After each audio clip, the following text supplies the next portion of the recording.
Bryophytes, including mosses, liverworts, and hornworts, are capturing scientific attention for their remarkable adaptability in extreme environments.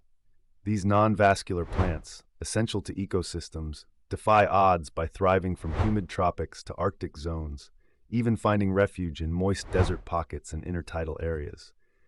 Recent studies highlight their critical role in soil formation and nutrient cycling, underscoring their importance in ecosystem health. Their unique ability to absorb water and nutrients directly into their cells enables them to survive and flourish in such diverse and challenging conditions, showcasing nature's resilience and adaptability.